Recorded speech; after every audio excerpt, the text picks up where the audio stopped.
Kita mau mulai live malam hari ini. Yang ada di TokTok nama aku Ellen May, yang ada di YT nama aku Ellen May, yang ada di Igoy most likely udah kenal aku.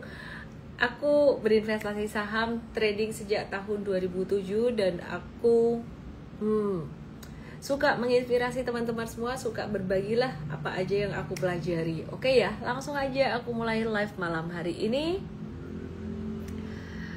Saya izin matiin komennya dan sebelum aku lupa ya teman-teman yang kalian udah aktif trading di US stocks, gold dan crypto, kita lagi open lowongan pekerjaan untuk posisi US stocks, crypto dan gold trading. Caranya bagaimana? Just DM aku aja. Posisinya nanti kalau dikasih link sama tim aku, posisinya assistant coach, URL-nya tuh assistant coach. Tapi sebenarnya kalau misalkan nanti kompeten untuk langsung jadi coach, ya bisa langsung jadi coach. Tapi sementara URL-nya assistant coach. Just DM aku US coach atau crypto coach atau gold coach. Kira-kira seperti itu ya. Oke. Langsung aja aku start dari IHSG hari ini. Teman-teman yang ada di TokTok dan di YT, seperti biasa aku share chart di Igoy. Hanya di Igoy aku share chart karena di TokTok kebijakannya tidak boleh share chart ya. Dan di Igoy aku udah nge-live dari tahun 2020. Ya, langsung aja kita mulai. Jadi hari ini IHSG itu kena satu resistance kuat dan sangat kuat sekali.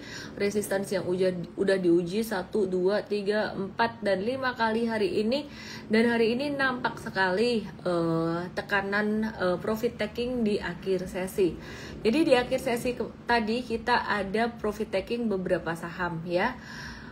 Oke, jadi ada profit taking beberapa saham teman-teman.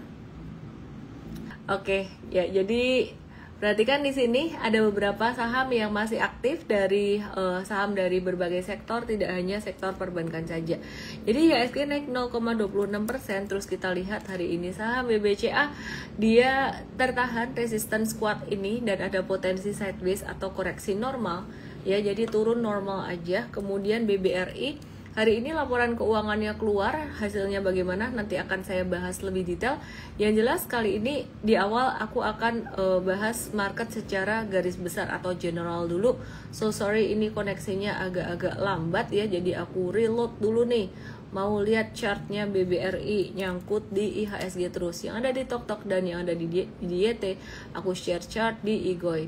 Nah terus trennya masih sideways aja buat BRI, belum kemana-mana. Karena kemarin juga udah naik tinggi sejak tanggal 8 dan udah bagi dividen gede juga. Jadi nggak ada sentimen positif yang besar banget, sentimen negatif juga enggak. Dan bahkan laporan keuangannya yang hari ini turun itu sebenarnya sudah predicted, sudah anticipated ya. Nah terus teman-teman semuanya, aduh ngilu tanganku. Oke, yuk teman-teman semuanya kita mau lihat saham-saham yang lainnya. Ada saham Indofood yang hari ini naik naik 6,67%, naik lumayan signifikan saham Indofoodnya. Kita mau lihat dia naiknya di jam berapa nih. Indofood dia mulai naik sekitaran jam 9.15 tuh naik pelan-pelan. Kemudian jam 10, 11 dan jam 2 siang. Nah, kenapa kita nggak hajar beli? Karena ini marketnya IHSG-nya udah di resistance banget ya. Jadi banyak yang udah di resistance banget. Jadi rawan profit taking jangka pendek. Nah kalau aku memperhatikan sebenarnya dari semua sektor seperti contohnya PTPP dan juga Adikarya yang udah naik tinggi juga. Ini sektor-sektor yang laggard naik, maka sektor yang leading seperti perbankan itu juga masih sentimennya masih positif. Jadi kalau misalkan nanti turunnya itu sebenarnya profit taking jangka pendek aja dan normal aja. Dan hari ini tadi sektor semen juga naik tinggi, SMBR naik tinggi banget, auto reject atas. Cuman secara likuiditas SMBR ini likuiditas bid overnya tuh kecil banget. Jadi kita tadi nggak masuk ya. Jadi ada kita titip sendal di saham lainnya di sektor yang sama. Kemudian kita mau lihat buat beberapa saham yang hari ini atau beberapa hari terakhir itu ada report laporan keuangan, tapi sebelumnya kita mau bahas dulu dari Amerika, kabarnya gimana. Pertumbuhan ekonomi Amerika ini agak-agak melambat atau menurun, di mana ekonomi Amerika menyusut atau turun 0,3% pada 100 hari pemerintahan Donald Trump pada kuartal pertama 2025. Nah, ini penurunan pertama sejak tahun 2022 ya sebenarnya. Dan proyeksi pertumbuhan untuk tahun 2025 itu diperkirakan cuma naik sekitaran 1,3 sampai 1,8% saja. Dan ini lebih rendah daripada tahun sebelumnya, sehingga proyeksinya tahun ini ekonomi Amerika cenderung melambat. Nah, karena apa? Karena apa lagi selain karena perang tarif ya. Nah, terus pasar saham Amerika juga sempat turun tajam di awal April 2025, meskipun sekarang udah mulai recover akibat kebijakan tarif yang baru ditetapkan oleh Presiden Trump. Meskipun ada pemulihan setelah pengumuman penangguhan tarif, volatilitas pasar yang tetap tinggi. Kemudian kebijakan kebijakan tarif, Presiden Trump mengumumkan kebijakan baru yang lebih tinggi, termasuk tarif 10% untuk semua impor dan tarif lebih tinggi lagi untuk barang dari China. Nah, tapi sebenarnya seperti yang kita ketahui, perang tarif sudah agak mereda, terutama tarif semikonduktor dari China ya.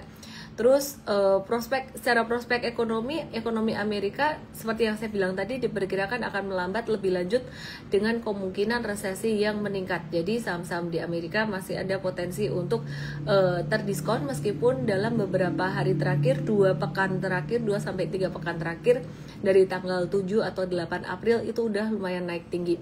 Nah, kebijakan tarif dan ketidakpastian perdagangan global ini jadi tantangan utama buat pertumbuhan ekonomi Amerika saat ini. Nah, terus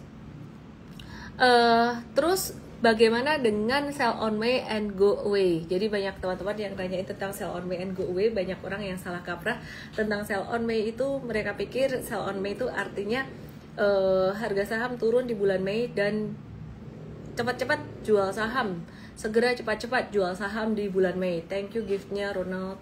Ya, definisinya sell on May tidak seperti itu. Definisi sell on May artinya di Inggris sana dulu pertama kali ada istilah sell in May atau sell on May, and go away and go back at St. Leger's Day kalau nggak salah. Artinya jualan saham dari Mei sampai bulan Oktober dan kembali di bulan Oktober itu. Kenapa? Karena mereka mau summer holiday, mau liburan dulu dan mengalihkan duitnya ke instrumen yang lebih aman. Nah, kalau dilihat secara statistik, memang di bulan Mei sampai Oktober itu pasar saham cenderung melemah baik di Indonesia maupun seluruh dunia. Tapi itu sebenarnya tidak jadi patokan ya. Kenapa? Jadi biasanya Mei itu Oktober melemah dan Oktober di bottom, terus November sampai April itu naik ya, November sampai April naik. Tapi kebalikan, di tahun 2024 kemarin itu justru malah di bulan September Oktober itu puncak, terus turun hingga bottomnya April tanggal 8 kemarin. Nah, jadi sebenarnya kalau aku pribadi sih aku nggak mau pakai apalan kayak gitu. Aku lebih suka menganalisis secara real time. Analisis secara real time itu analisis baik secara makro maupun secara chart itu sendiri. Analisis makro maupun analisis teknikal secara chart. Ya. Terbukti di April ini yang seharusnya kemarin udah jadi puncak dan mulai turun, malah April di 2025 ini justru malah baru mulai naik. Nah, impactnya di Mei 2025 nanti gimana? Karena di bulan April ini dari tanggal 8 sampai tanggal 30 market itu cenderung naik, maka setelah tanggal 30 nanti dari Mei awal sampai Mei pertengahan atau Mei pekan ketiga itu cenderung turun atau terkoreksi wajar. Ya, jadi cenderung koreksi wajar. Dan pada Mei pertengahan atau Mei pekan ketiga jelang ulang tahun saya, biasanya market itu bottoming dan naik. Nah, kita nggak tahu tahun ini bagaimana, tapi hal itu sudah terjadi beberapa kali di tahun-tahun sebelumnya. Dan aku sempat sampai bikin konten lucu-lucuan tuh, aku ngitungin 5 tahun berturut-turut tuh kayak gitu. Ya, jadi di dekat pekan kedua atau pekan ketiga tuh bottoming terus mulai naik. Jadi tidak di akhir bulan tuh ditutup merah tuh enggak. Nah, secara statistik bulan yang banyak ditutup merah adalah bulan Agustus dan bulan September. Jadi teman-teman gak usah pusing dengan istilah sell on May and go away. Semua situasinya tuh sebenarnya beda-beda, dari tiap tahun tuh beda-beda. Oke, terus aku mau bahas tentang sektor perbankan ya. Jadi aku mau bahas dari sektor perbankan dulu sebelum nanti aku bahas saham-saham semen. Aku mau bahas comparison dari beberapa emiten perbankan. Seperti contohnya BCA, BNI, BMRI, dan BBRI secara fundamental di first quarter 2025 ya. Jadi perhatiin di sini. Oke.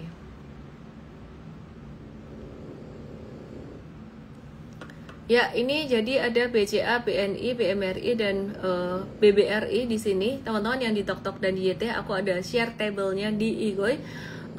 Pemenangnya masih tetap BCA sih ya. BCA ini net profitnya tumbuh 9,8% secara tahunan, dan loan growth-nya tumbuh 12,6% secara tahunan di first quarter 2025. Meskipun secara guidance waktu itu guidance-nya untuk pertumbuhan penyaluran kredit BCA itu waktu itu nggak tinggi untuk guidance 2025, tapi ini di atas guidance 2025 meskipun baru di kuartal 1 ya. Dan kita kalau ngelihat loan to deposit ratio-nya BCA ini juga masih yang paling bagus. Kalau loan to deposit ratio itu kebalikan, ini dilihatnya justru yang paling rendah, yang paling bagus dibandingkan dengan yang lain. Nah, yang kedua yang agak bagus adalah BRI, di mana loan to deposit ratio-nya 86%, ini tingkat likuiditasnya oke. Ya, jadi kalau secara valuation paling murah BBNI dari PBV-nya, tapi sekali lagi untuk perbankan saya suka melihat valuation secara historical. Karena kalau kayak gini nggak fair dilihat BBCA mahal, padahal sebenarnya BBCA secara historical sekarang juga lagi murah gitu ya. Nah, terus kalau kita lihat BBNI di sini secara angka net profit, mungkin kalian lihat teman-teman yang di TokTok yang di YT boleh ke Igoy untuk lihat tabelnya. BBRI ini dia minus net profitnya minus 13,9% ya. Dan ini kenapa sih penyebabnya sebenarnya? Dan hari ini sahamnya nggak turun. Kalau kalian perhatikan, aku mau share saham BBRI. Sebentar ya. Aku mau kasih lihat chartnya BBRI.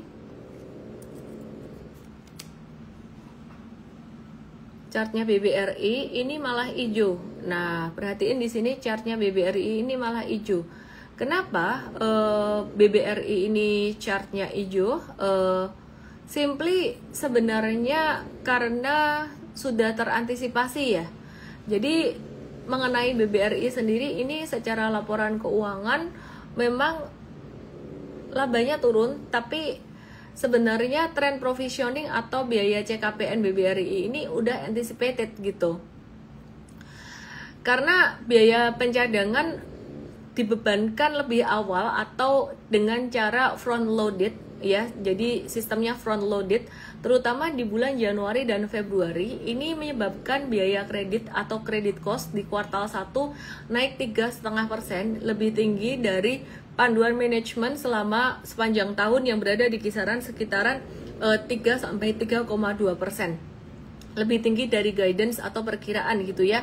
Nah, jadi memang biaya pencadangan ini untuk jaga-jaga jika ada kredit macet gitu. Tapi kalau misalkan ternyata nggak ada kredit macet sebesar itu, maka biaya pencadangan itu tidak dipakai gitu ya.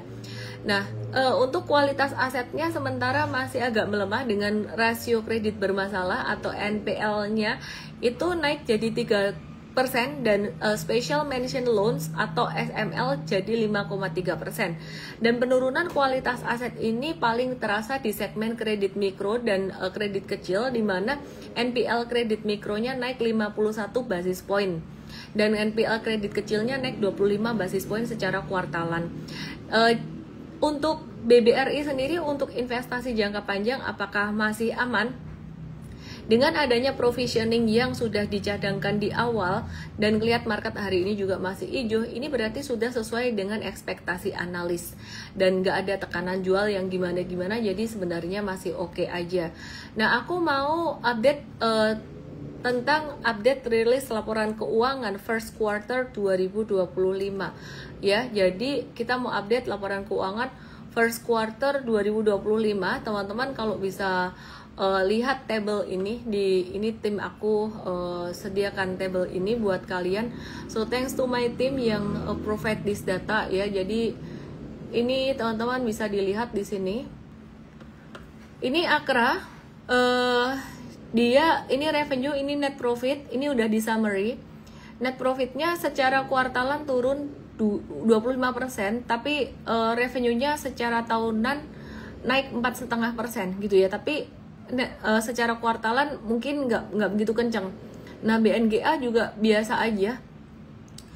Untuk net profitnya secara tahunan naik 7,4% ya. Paling kuat sih masih tetap BCA ya. Terus kemudian BRIS ini revenue naik 12,5%, net profit 10%. Jadi BRIS untuk perbankan ini bisa dibilang cukup kuat ya buat BRIS. Terus kemudian ini ada Elsa, dia secara tahunan naik 20%, revenue, net profitnya tahunan naik dikit doang, tapi yang menarik kuartalannya ada naik sekitaran 15%. Inco revenue-nya turun 10%, tapi yang menarik ini aku highlight untuk Inco, dia labanya secara tahunan malah naik 263% ya. Jadi aku highlight di sini ya teman-teman yang lihat di sini, ini labanya Inco naik ya. Meskipun pendapatannya turun 14,5% ya. Ini lebih detail akan dibahas di artikel M-Trade, tapi aku di sini live aku bahas sekilas aja semuanya karena waktunya juga terbatas, kita mau bahas hal-hal yang lainnya. Terus yang aku mau highlight lagi TAPG, ini labanya secara tahunan naik 117%. Jadi naiknya kenapa? Nanti akan dibahas ya di artikel M-Trade teman-teman. Kemudian ini Kalbe Pharma yang hari ini meroket, sebenarnya laporan keuangannya secara net profitnya naik 12% aja. Yang aku tebelin ini ada beberapa yang menarik. Ada BRIS, BRIS ini cukup bagus untuk sektor perbankan. Terus kemudian TAPG, Inco ada net profit yang cukup meningkat dan mesti dicek net profitnya naik kenapa, meskipun revenue-nya turun. Oke, terus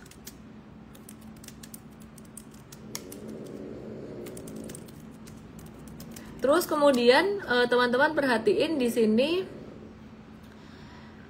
ini APLN ruginya berkurang ya, jadi mengecil ruginya. Jadi perusahaannya masih ruginya mengecil. Terus SMBR ini labanya naik lumayan tinggi, signifikan, naik 3 digit juga. Aku highlight di bawah.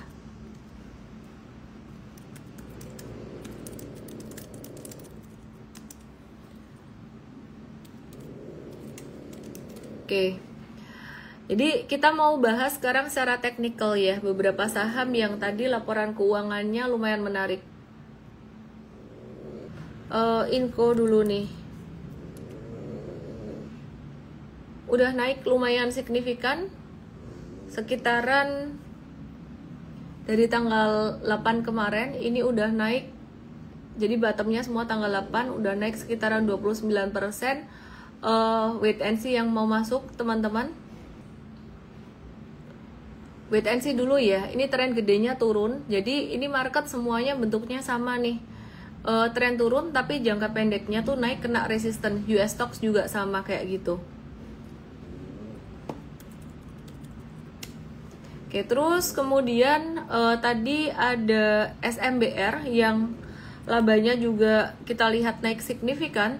Hari ini tadi sempat arah, likuiditasnya kecil. Wait and see dulu ya teman-teman ya. Terus hari ini selain SMBR tadi, sektor semen juga mulai aktif. Semen sebenarnya udah aktif dari beberapa hari yang lalu. Kita mau bahas untuk fundamentalnya dikit, tapi sebelumnya aku mau update teknikalnya. Teknikalnya dia lagi di stage 1, mirip kayak saham-saham banking, lagi di stage 1, abis downtrend, terus dia jadi sideways gitu. Ini SMGR. Terus INTP-nya juga dia lagi di stage 1 menuju 2 sih. Kalau INTP sudah mulai menuju 2. Ya, jadi kita nitip sendal di SMGR aja tadi ya. Nah, terus apa sentimen positifnya untuk SMBR dan SMGR? Ya, jadi SMBR dan SMGR ini sentimen positifnya apa? Jadi ada anggaran untuk pembangunan IKN yang sempat diblokir kini sudah dibuka kembali. Nah, di 2024 ada alokasi anggaran buat IKN 42,5 triliun. Tapi pada RAPBN 2025 anggarannya turun drastis jadi 143,1 miliar aja. Banyak orang yang berpikir keberlanjutan termasuk IKN, tapi ternyata enggak keberlanjutan. Terus di awal 2025 anggaran IKN diblokir karena adanya efisiensi anggaran dari pemerintahan baru yang lebih menekankan pada makan bergizi gratis ya. Jadi butuh dana untuk MBG gitu ya, dan juga untuk Danantara. Akhirnya pada April 2025 pemerintah memutuskan untuk membuka kembali anggaran yang sebelumnya diblokir dengan total alokasi anggaran sekitar 13,5 triliun. Jadi sebelumnya dari 42,5 triliun itu jadi 13,5 triliun. Nah, dengan dibukanya blokir anggaran untuk IKN tersebut bisa jadi katalis positif buat sektor semen gitu. Nah, terus kalau buat INTP sendiri yang sudah masuk ke stage 2, ini JP Morgan naikin peringkat INTP dari underweight jadi overweight. Overweight itu bahasanya mereka artinya direkomendasi beli buat mereka gitu ya. Terus kemudian INTP ada kabar mau buyback saham senilai 2,25 triliun. INTP juga ada ngebatalin 50% saham treasury, sekitar 4,5% modal disetor. Sekitar 4,5% modal disetor. Ini juga bikin saham yang ada jadi lebih bernilai sih sebenarnya. Jadi maksudnya gimana ngebatalin saham treasury, artinya INTP akan ngehapus saham yang mereka beli kembali atau treasury stock dari peredaran. Nah, saham ini sebelumnya dibeli kembali oleh perusahaan atau di buyback oleh perusahaan dan disimpan bukan buat dijual lagi. Dengan membatalkan saham-saham ini, maka jumlah saham yang beredar tuh jadi lebih dikit. Dan ini sebenarnya nguntungin investor retail yang kalau nanti dapat dividen itu penghitungannya akan lebih bagus karena dividen per share dibagi jumlah saham semakin sedikit gitu ya. Nah, ini adalah satu langkah yang bagus untuk meningkatkan nilai saham perusahaan. Maksudnya kenapa? Karena earnings per share-nya jadi naik. Earnings per share tuh laba per lembar saham. Kalau jumlah sahamnya makin sedikit, laba dibagi jumlah saham beredar makin sedikit jumlah sahamnya, maka EPS-nya jadi makin tinggi dong.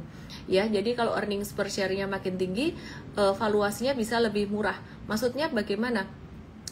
Price to earnings ratio, harga saham dibagi dengan EPS itu tadi. Ya, jadi dibagi dengan earnings. Kalau harga sahamnya tetap, earnings-nya bisa makin besar.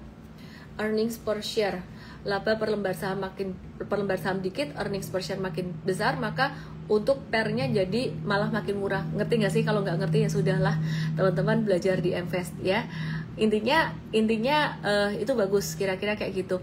SMGR ada buyback senilai 300 miliar doang. Secara laporan keuangan pendapatannya naik 22%, tapi turun 22,7% secara kuartalan jadi 5,528 miliar. Nah, laba bersihnya naik 869,2% secara tahunan. Nah, tapi turun secara 47,6% kuartalan untuk SMBR. SMBR ini peringkat kreditnya di-upgrade oleh Pevindo dari IDA Plus jadi IDAA berdasarkan laporan keuangan 2024 yang membaik, tapi secara likuiditas bid overnya tuh kecil banget gengs gitu. Jadi tadi kita hitung kecil banget liquidity-nya, sehingga agak-agak berisiko kalau kita review buy atau kita rekomendasi di M-Trade gitu ya. Indofood kenapa hari ini naik? Belum rilis laporan keuangan first quarter 2025, tapi sepanjang 2024 kinerjanya tuh cukup positif. Pertumbuhan pendapatannya 3,66% secara tahunan. Ya, jadi masih bisa bertumbuh. Laba bersihnya juga naik 13,78% di tengah perlambatan perekonomian. Terus Indofood berpotensi juga membukukan kinerja bagus di first quarter 2025. Ini didorong karena momentum bulan Ramadan yang sepenuhnya ada di kuartal 1 bulan Maret kemarin. Dan di tahun tahun 2025 laba bersih Indofood diperkirakan naik 5,57%. Terus kita mau ngecek juga bagaimana dengan ICBP. ICBP teman-teman, aku cuma mau kasih tahu banyak banget saham-saham yang hari ini sudah sangat dekat dengan resistance-nya. Resistance bukan tempat perhentian, tapi resistance adalah tempat hati-hati. Ya, jadi ini tempat hati-hati. Lampu kuning.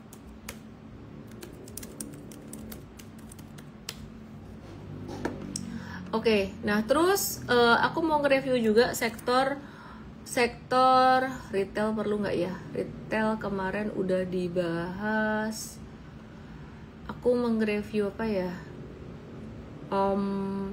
S Hardware, Era aja deh.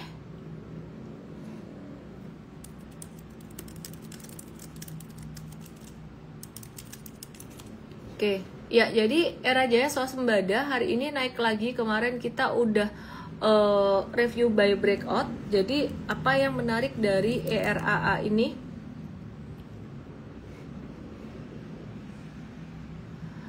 Dia mulai masuk ke bisnis F&B.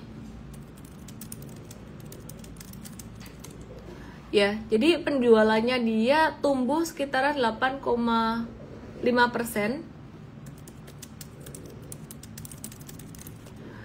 Secara tahunan di full year 2024. Jadi beberapa waktu yang lalu ini kinerjanya juga udah kelihatan mulai oke.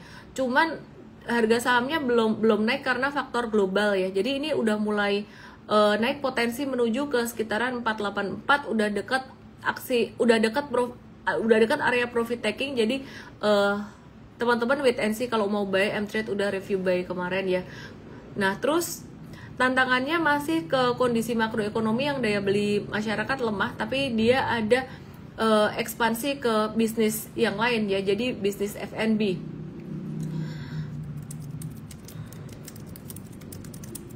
Oke, terus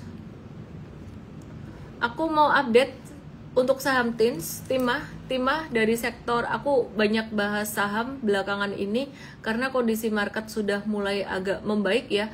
Timah ini udah mulai rawan profit taking ya. Kebanyakan saham udah mulai rawan profit taking dekat area 1220. Nah, untuk Timah ini dia ekspansi ke segmen logam tanah jarang ya.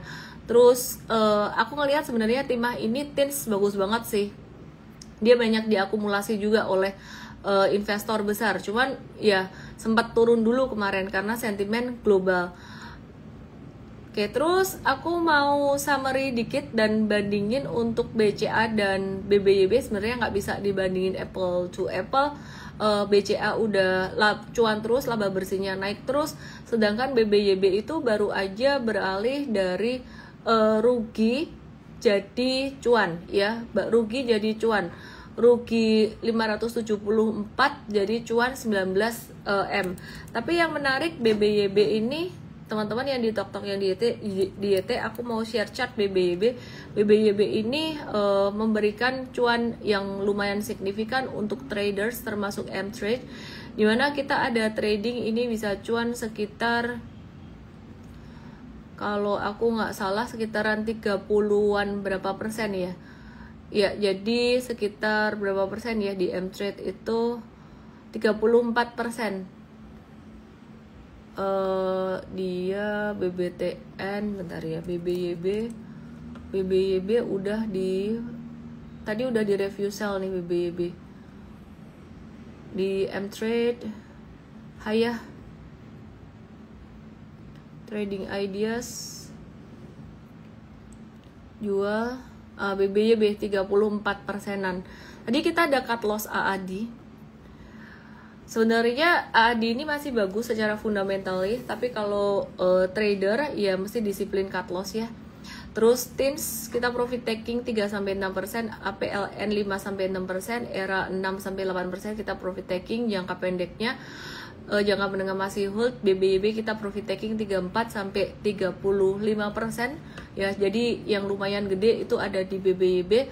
Kita masih ngehold BBTN ya. Jadi BBTN-nya kita masih lihat trennya masih bisa naik. Sebenarnya BBYB juga trennya masih naik sih, cuman tadi kita bungkus cuan aja, amanin cuan dulu gitu.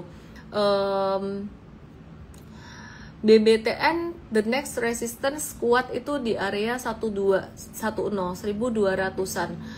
Jadi kita ngelihat saham-saham dari banyak sektor udah mulai menguat. Jadi kita ngelihat sektor perbankan yang belum gerak kayak BNGA yang kemarin sempat menguat, hari ini ada koreksi normal, ini menarik juga. Nah terus hari ini tadi ada dari sektor finance yang juga menarik, kita ngelihat sampai NLF juga bentuknya penon menarik ya. Terus Indika Energy ini juga bentuknya penon menarik, kita lagi nge-watch aja dulu, belum buy. Ada banyak banget saham yang masuk ke watchlist kita. Disclaimer teman-teman semuanya, aku bahas saham-saham ini bukan suruh kamu beli saham. Ada banyak saham yang masuk ke watchlist kita, ada 1, 2, 3, 4, 5, 6, 7, 8, 9. Hari Jumat akan dikasih tahu di morning briefing M-Trade ya. Jadi teman-teman yang pengen belajar tentang bagaimana cara trading Indonesian stocks, US stocks, dan juga crypto, gold, langsung aja daftar ke webinar Basic Super Trader tanggal 3 Mei jam 10 pagi, hari Sabtu jam 10 pagi. Cara daftarnya just DM aku aja dengan kode BST. Nah, reminder hari ini ada rebalancing indeks LQ45, tidak ada perubahan. Yang baru dan yang keluar indeks IDX 30 ada yang baru, BBTN yang keluar Arto, IDX 80 yang baru Bukalapak dan DSNG yang keluar BMTR dan MIDI, indeks Kompas 100 nggak ada yang berubah, dan beberapa indeks yang lain kecil-kecil aku nggak bahas ya.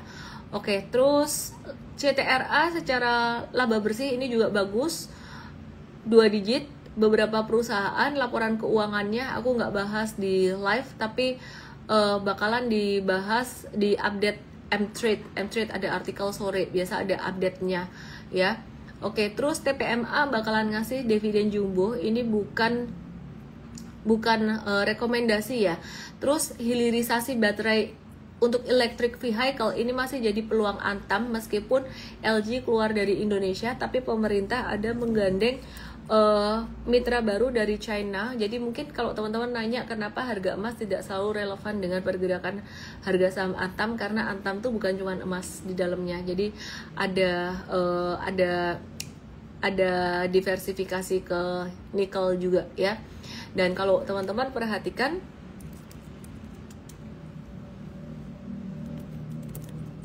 oke teman-teman kalau perhatikan harga nikel sendiri, ini aku kasih lihat harga nikel, jadi bukan cuma emas doang. Ini jadi alasan kenapa Antam nggak selalu relate dengan harga emas. Emasnya udah naik dari awal tahun, dia nggak naik-naik ya. Jadi ini nikel itu trennya turun banget gitu.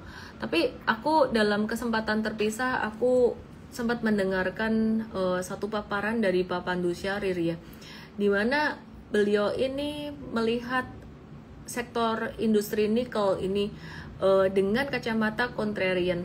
Jadi sekarang dilihat lagi murah gitu ya. Nah saya nggak tahu apakah nanti Danantara juga akan berinvestasi di industri ini. Tapi yang jelas tema hilirisasi itu masuk ke Danantara ya. Jadi hilirisasi itu masuk, energi baru terbarukan itu juga masuk di situ. Nah jadi itu aja yang aku mau bagiin malam hari ini. Mulai banyak saham-saham yang naik, baik saham first liner, second liner, and third liner. Ada beberapa saham US stocks. Beberapa saham US stocks aku update melalui Igoi Channel aja ya. Jadi aku update melalui Igoi Channel aja. Aku mau update tentang Berkshire Hathaway. Jadi update tentang Berkshire Hathaway, laporan keuangannya bagaimana. Jadi pelan-pelan kita juga mulai update US stocks biar teman-teman bisa belajar ya. Nah, oke, aku mau nyalain komennya sekarang. Hari ini aku agak random banget ngebahasnya kemana-mana, tapi banyak bocoran saham-saham juga buat analisis trading. It's not a buy recommendation. Teman-teman yang pengen belajar tentang gimana strategi super trader, langsung aja daftar dengan kode BST di DM aku. Nanti akan dikasih linknya buat acara hari Sabtu tanggal 3 Mei jam 10. Acaranya gratis dan terbatas kuotanya. Terus kita lagi buka lowongan untuk coach buat assistant coach buat US stocks dan crypto dan gold. Jadi kamu tulis aja kamu coach apa, US stocks coach atau crypto coach atau atau gold coach. Dan persyaratannya sebenarnya simple, kamu udah trading di US stocks atau investing di US stocks kalau kamu mau apply itu, dan sudah actively trading di crypto gitu ya, dan kamu punya jiwa melayani, punya jiwa berbagi, pengen ngajar, seneng sharing, seneng belajar, dan seneng menulis. Itu aja. Tadi belum dibahas BBCA versus BBB karena aku ngantuk banget. Teman-teman bisa lihat konten aku di Igoy, ada tulisannya di situ. Daging semua, tadi ada ngorok, sekarang terdengar, sekarang udah enggak. Oh, thank you banget Angelica Lotus bisa ngelihat dagingnya meskipun aku ngantuk banget, dan terima kasih untuk tim aku yang sudah provide aku pointers. Unilever bagi dividen kah? Ya, ada bagi dividen. Kayaknya perlu aku bam lagi di channel, sempat dibahas beberapa waktu yang lalu, di artikel Mtrade juga ada. Tapi kalau dilihat secara dividen yieldnya tidak terlalu besar. Meskipun tahun 2026 nanti juga ada bagi dividen, itu 100% dividen yieldnya. Itu pernah aku bahas. Ibu Jomailan, terima kasih Ellen, Era, BBYB, BBTN, KLBS, salam cuan. Salam cuan, salam profit. Jauh Miss, kalau dekat mau join juga sama tim. Ya, kantornya di Solo. Sektor beras bagaimana? Aku ngantuk banget. Hoki toh maksudnya. Pani Adaro, Pani masuk watchlist kita. Pani masuk watchlist kita. IHSG arahnya kemana? Ketahan resisten dulu sebentar, mentok banget di resisten. Ubur-ubur ikan lele, DKFT tolong dijelasin dong le.